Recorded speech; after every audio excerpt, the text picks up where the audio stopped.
Hello guys, good evening sa inyo dyan. Makarelate ba kayo sa trabaho ko dito ngayon? Kasi nga nasisira yung yung tawag dito, yung rice cooker ko. So ayan, si Mimay, dyan ako nagluluto sa aking gamhanang stove. Ayan. So ngayon naghihintay lang ako na bababa yan. Lagi yan sa kumukulo. Kapag lagi siyang kumukulo kasi huwag mong huwag mong takpan kasi aapaw nga. Tapos pupunta doon sa ating burner, madaling masira ang burner. Yan ang napansin ko.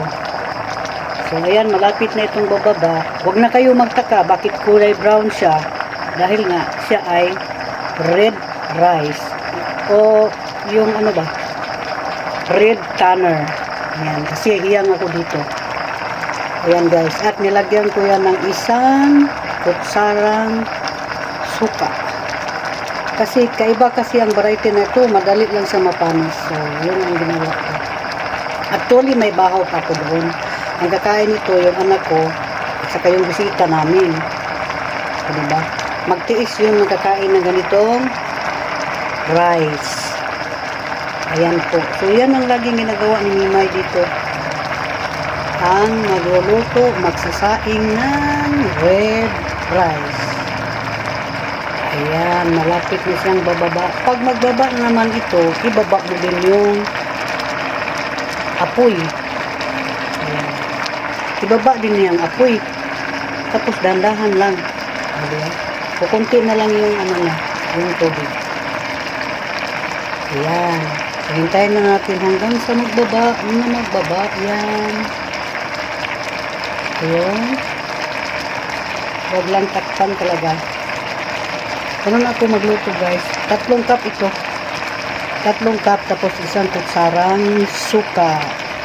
Tapos babantayan mo talaga siya. Simula nang binababa mo yung apoy, babantayan mo talaga siya ng total low. Low mo talaga yan siya.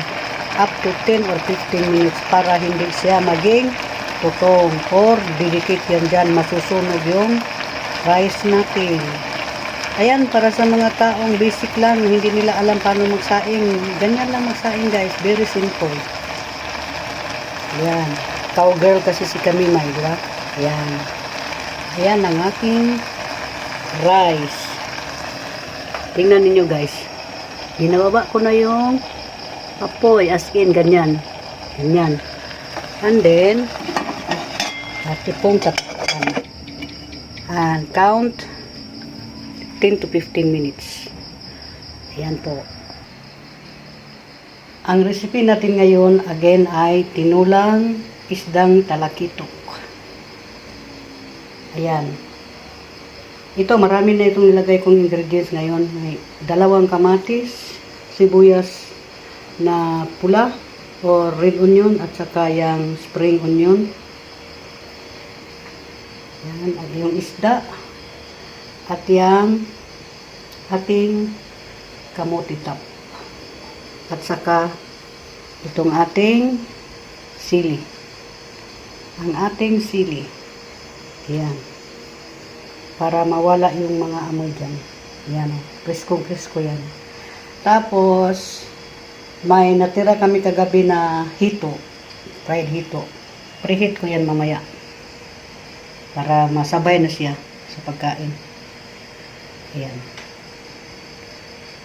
Mamaya, pakita ko sa inyo paano naman magluto. Simple lang naman to guys. Alam naman niyo si Mimay magluto. Walang ka-challenge. Talaga si Mimay magluluto. So, ayan guys. Umpisa na tayo. Dito sa ating tinulang sulit na isda. Maya-maya pag na ito, magkulo na, saka ko na sa ilagay. Ito po. Ayan. Wala itong malunggay ngayon. Kasi yung malunggay ko, pinutol ko na naman. Ayan. So, mamaya lagyan ko ito ng asin. At saka, ito na rin ang pinakagulay na. Kita nyo guys, ayan lang. Ganyan lang kasimple. Tapos lagyan lang ng asin. At bukas, plano ko is mag-ampalaya uli.